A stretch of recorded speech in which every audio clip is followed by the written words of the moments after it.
Welcome to the Dice Tower, a series of video reviews about board and card games. Here are your hosts. Hey everybody, I'm Tom Vassell. I'm Z Garcia. Hello. I'm Mike Delicio. I'm Chris Yee. Today we're taking a look at a brand new game from Final Frontier, and it is Merchant's Cove. And the selling point on Merchant's Cove is everyone's playing the same game, but everyone's playing it differently. Now that's been done before in a few games, notably Root, people know about. But this one is doing it in a straight-up Euro-style game where you're trying to get points by selling goods. Everyone's selling goods in a very different way. There are 4 different ways included in the box, more that come in expansions, but I think you're just going to show us now the base game. We're just going to talk about the base game components, yes. Well, there's a lot. Here we go. Okay, here we have Merchant's Cove all set up on the table, and in the game, as the name implies, you are playing as a merchant, and you are trying to produce and sell goods to customers who are going to be loaded onto these boats and docking at these 3 docks that are represented here on the board. However, you're going to be playing as one of a particular type of merchant, and all of them are slightly different. It is a somewhat asymmetrical game. So perhaps you'd be playing as the blacksmith, and you'd get your own player board. You'd get your own little rule book that describes your specific actions, and you'd also get components that are specific to you. In this case, like I said, the blacksmith, you've got your little mini here. This is going to be a character that uses dice, and you'll have your large and small goods of the different colors. Every individual character is going to have their own player board and their own rule booklet. Here we have the alchemist. So these are the 4 base characters that I'm going to show off really quickly. And here you've got the chronomancer with their board and their booklet. And then finally, you've got the captain with their board and their rule booklet. So the general concept of the game is that you, as I said, are trying to produce goods that you're going to be selling to customers that are coming on these docks. And the customers all are represented by these different colors: green, red, blue, and yellow. And they are only going to be interested in buying goods of the corresponding colors. So the red customers are looking for the red goods, and they are all somewhat thematic. So for the blacksmith, they're producing goods that you would expect a blacksmith would, things like a helmet and a sword, things along those lines there. All right, see if I can kind of get that in there for you. There you go. There's a large yellow sword. Okay, so there are 2 actions that are common for every character, but other than that, you're all going to be doing slightly different. These are all almost mini games. So for example, the blacksmith is going to be using dice, as I said, and manipulating dice to produce goods that are going to be sold. The captain is going to be sailing around the sea, sending ships out to do some fishing and checking for treasures. The chronomancer is going to be playing around with time and using kind of a tile sliding mechanism to do that, where they've got 2 characters that are moving around their board to do actions. And the alchemist is going to be doing kind of a little mini game involving marbles, using marbles kind of in a almost potion explosion type of a feel to it there. All right, so all of the characters act slightly differently, but they're all trying to do a similar thing. They're trying to produce goods and sell goods.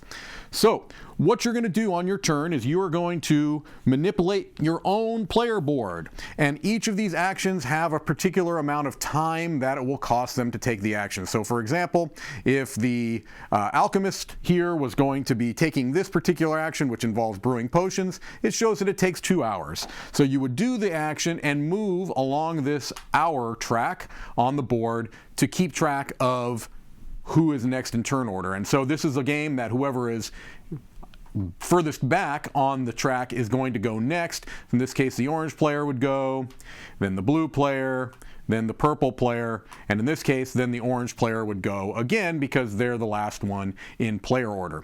Every time you pass these spots on the clock, you're going to load the boats. And so what you're going to do is, let's say the purple player has moved here and gone past that, they're going to reach into the bag and randomly pull 1 customer out. So here we have a green customer. They can go in any one of these boats. So let's say they placed them here.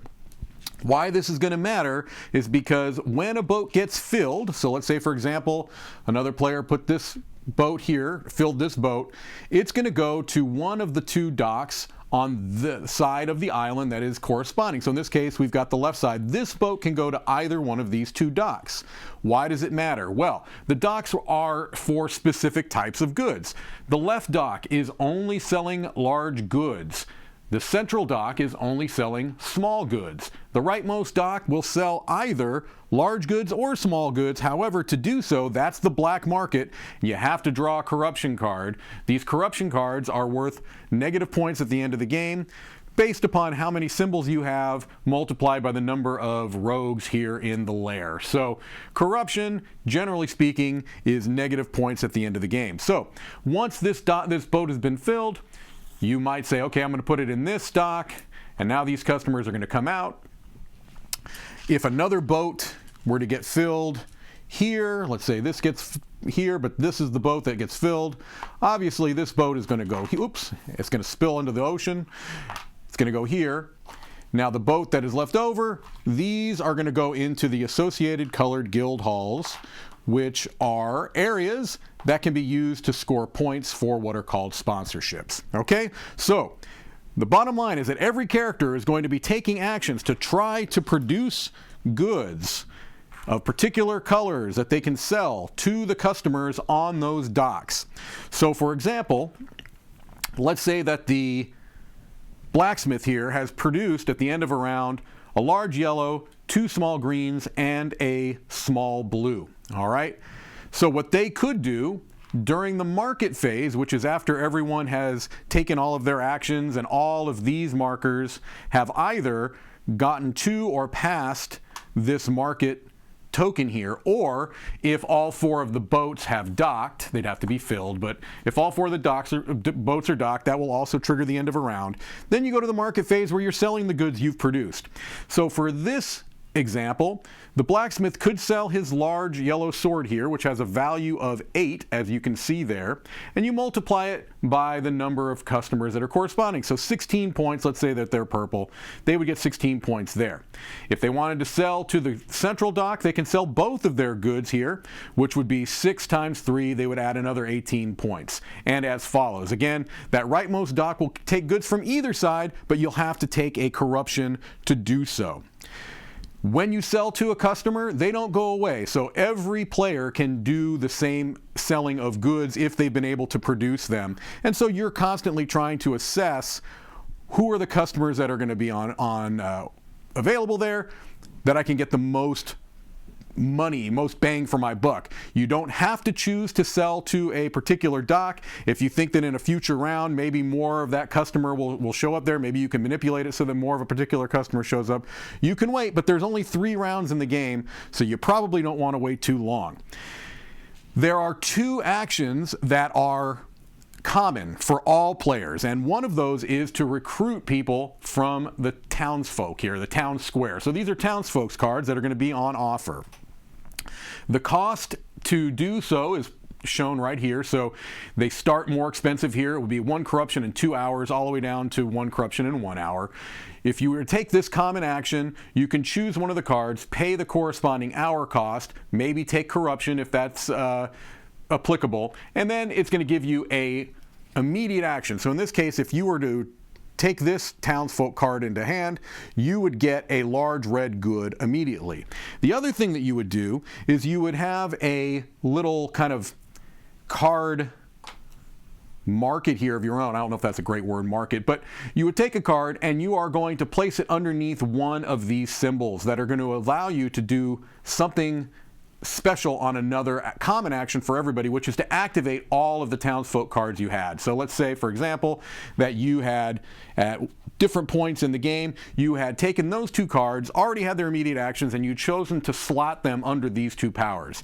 Then if you took the activate townsfolk cards abilities in any order, you can do the special things here, like remove a corruption. Actually, that's the one action that all of the characters have access to, is to remove a corruption. The other actions are all specific to their character. So in this case, for the alchemist, you could brew 2 potions if you chose to do that. Okay? You're going to go around taking actions, moving around the hour clock over 3 rounds. At the end of the first round, you're going to move this first mice token, or mouse token, I should say, if it's singular, and place it there. And now, when you're going around the track, you can choose to take a corruption to add an extra hour to the rounds, basically giving you a little bit more time.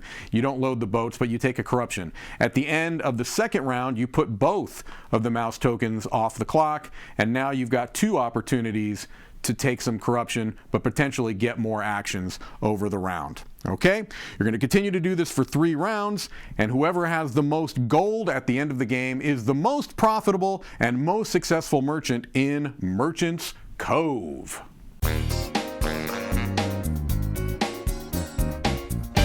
Okay, so there's a lot going on in this box, and I would say that from when I was packing it back up, and it's a chore to pack this one up, I thought. Mm-hmm.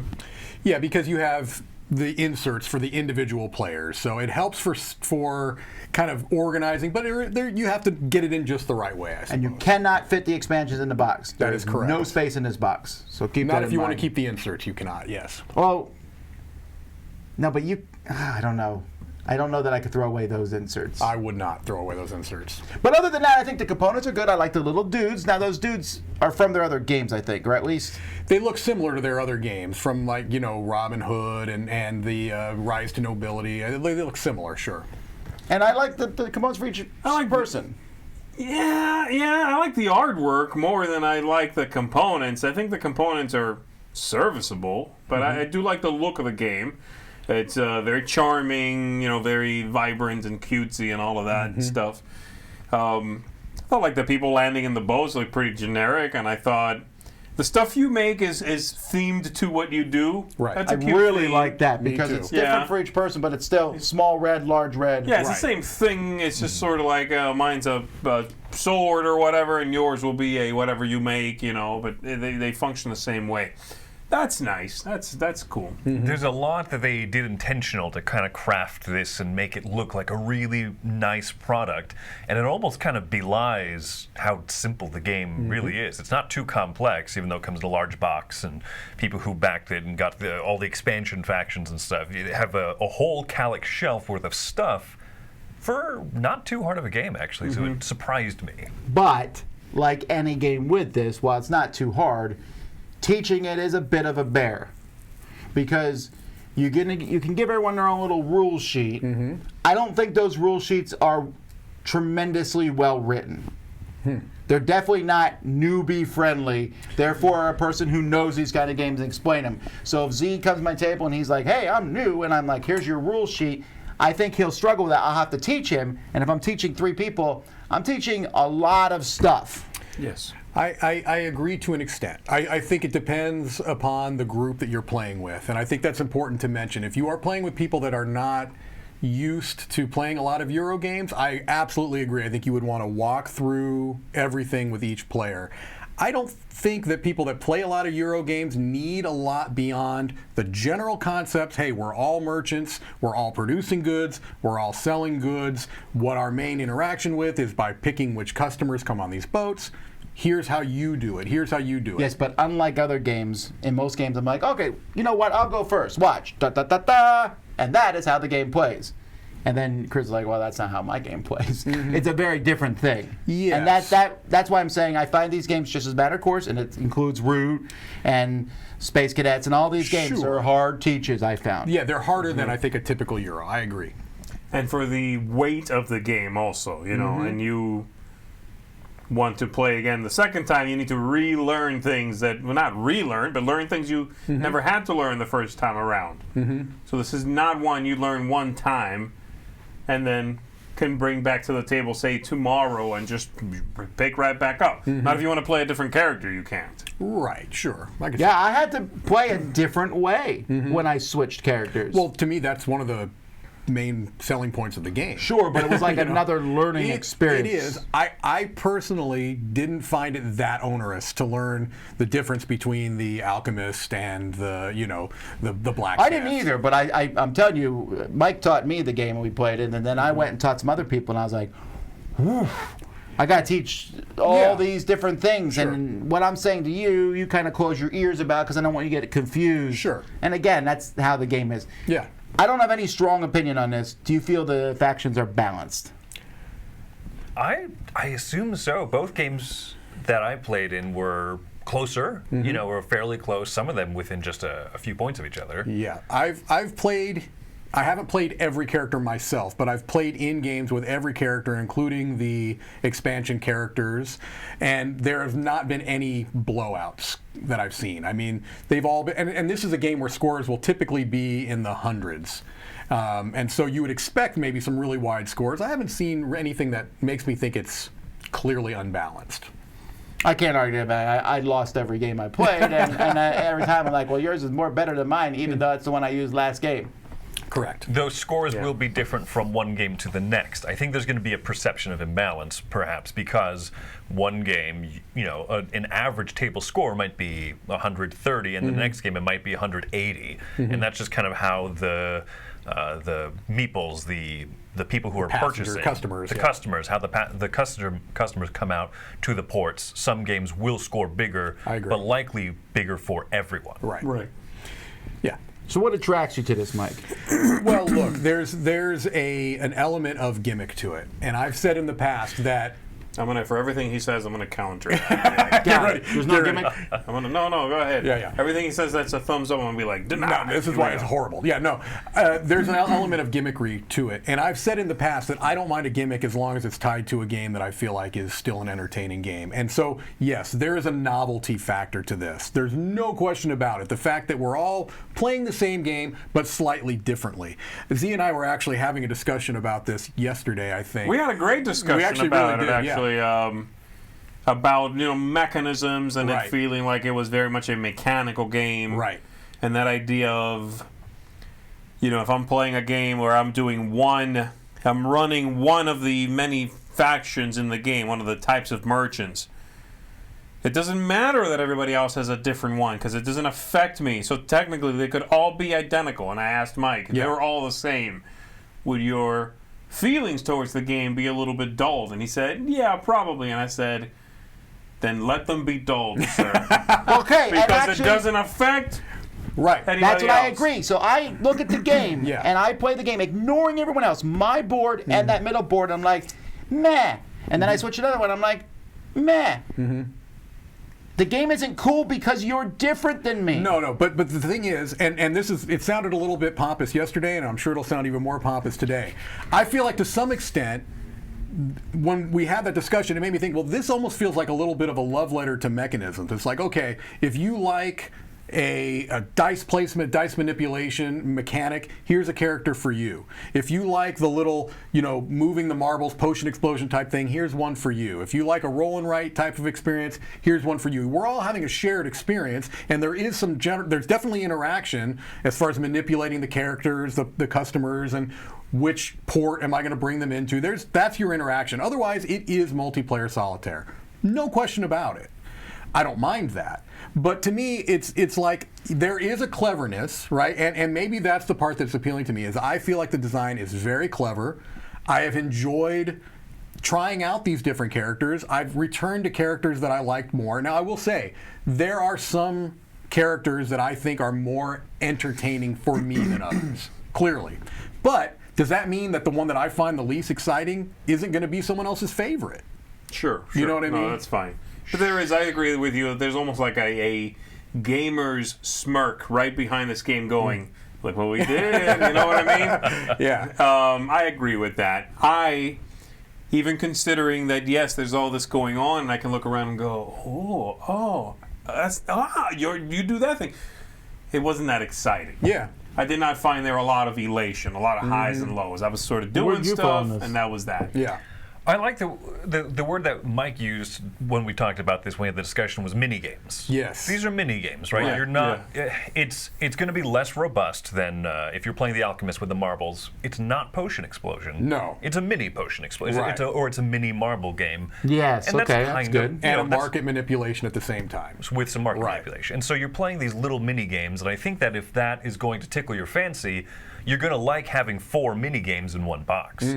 If you would rather have one crunchy, well-made game instead, then I think it's going to fall short, the expectation. I'm playing the Dice Forge people, and it's only a kind of good game. I'm playing the marbles game, and it's only a kind of good marbles game. But if you like that charm, this is a cool box. But it should be very clear that per game, you don't get to play 4 mini games. That's correct. You get to play 1.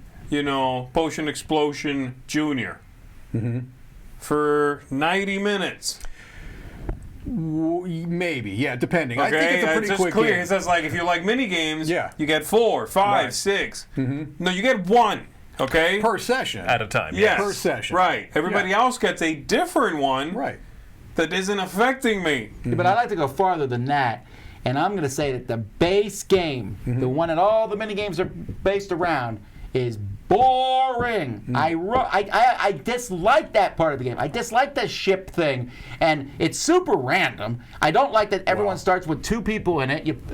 And Z put the 3rd one out, and then Mike puts the 4th one out. And I didn't get a chance to see that ship sail in. I was collecting small blue potions, and there's not even available now. I thought that was boring and uninteresting.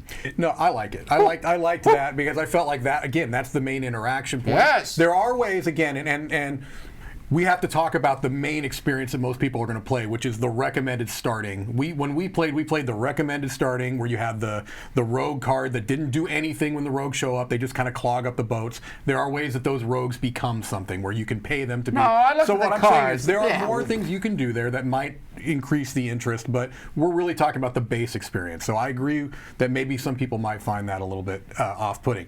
My main thing, and I had the same thought when Abyss was new, is that I think that there's going to be a difference between expectation and what you get. When you see this on the table, it's big. There's a whole lot of stuff going on. It has this huge central board where most of the action's not taking place there. And so I think it's important that the expectations are leveled before you start. It is a bunch of mini games. You're playing a mini game with a little bit of market manipulation. It is not a heavy game.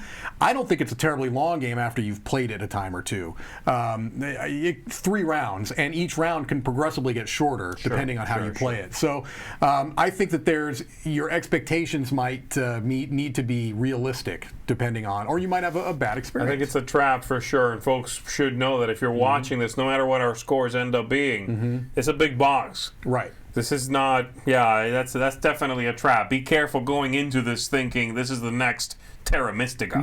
No, it's not, you know. And it has lots of mechanisms. One of the shared mechanisms, right, because there's very few shared mechanisms. Right. Put a dude in a boat, eventually the boat sails in. Yeah. It's almost it, but it has that time track. Right. And I thought, ooh, there's going to be a lot of time track manipulation. Every action costs 1 or 2 time. That's true. It's not like those other time track games like Around the World in 80 Days or what's the Thieves? Thieves, You know, where I'm like, yeah. I move forward 10. Right. Now I Oh, gotta okay. wait a while. Generally speaking, yeah. you're never going to get more than 2 turns in a row. Yeah. Sometimes you can plan those really importantly, Sure. especially for the boat control. That comes with time and playing it, but there's very little shared in the board, even though that middle board is huge. So it's very deceiving, Yeah. and there's a lot to learn, but it's still fun mini games. All right, well, what's your final thoughts and rating? I think if you are someone who, like Mike said, loves mechanisms, okay, like this artwork and it being merchants is secondary to you, and you just love mechanics in games, then I think you might like this one. I think you should check it out. For me, I found the gameplay boring, and I found my point of entry into the game, i.e. one of those mini games, flat. So I'm going to give it a 5. All right, I'm also giving it a 5. It's an amazing production, and I love the idea of it. It brought to mind for me 504 from Freedom and Freeze, and I don't think it's as big of a turkey as I 504 mentioned that was. game yesterday in our discussion. I don't actually. think it's as big of a turkey No, as no, that this is game much is. better than that. This is much better than that. But I didn't like any of the games I played. I mean, the time travel thing was okay. I thought that was somewhat interesting. But the marble thing, the forge thing, meh. And the pirate one is interesting. I didn't get to play that one, but it looked a little bit more fun. But even if I'm playing a little bit more fun, I dislike that middle game so much. I just found it to be like, oh wait, people are sailing ships in. Oh, and these are the prices. Okay, I guess I'll work around that. And it felt like there was so much out of my control that just meh for me. But great production, and I think some people are going to really like it. I agree. I agree. As evidenced shortly, I'm sorry. Chris? I'm giving this one a 6.5. Ooh, so close. Yeah, I think it's good. It's not great, and it is a really nice little ode to mechanisms. You know, and I'm that kind of person where the theme, you know, games can have very optional art. You know, but if there's a good mechanism that interests me, I'll probably really like it. The problem is that this one falls short because the mini games are a little bit less robust, perhaps, than I want. But it's neat that there are so many different ones. After watching Mike play one, I was like, oh, I want to play that one next. You know, it intrigues me enough to keep me coming back. Yeah, that's a good one. That's a good point. Yeah, this is going to be a widespread. I think it's excellent. I'm giving it an 8.5. Whoa! That much, huh? I really, I'm putting it out there. I may be seduced by the cleverness, right? I may be getting seduced by the cleverness of the design. Again, I think it's important that you guys are clearly in one bucket and we're in a very different one. You guys are both saying mechanism, theme, cube, or whatever. Yeah. And we want a stronger experience, not a more clever one necessarily, right? And folks watching that, then you'll fall into one camp or the other. I think. And the interesting thing is that many of the things you're bringing up, I don't even disagree with. I just still enjoy the experience. The one thing I do disagree with is I don't think that market manipulation is boring. I think that it can be more interesting depending upon, you know, any number of factors. But otherwise, yeah, I get what you're saying. I think the expectations have to be leveled. I think that maybe the games are not as robust as larger versions of it, but I just love how it all comes together. I do really think it's a clever design. I appreciate it. I keep wanting to play it. I go back and play the ones I like more. Has a great solo mode, but I'll probably talk about that more later. Yeah, Mike will also talk about the expansions and stuff. So yes. Nice. All righty, well, there you go. Thanks for watching. Until next time, I'm Tom Vassell. I'm Zeke Garcia. I'm Mike DeLisio. I'm Chris Yee. Have fun selling stuff.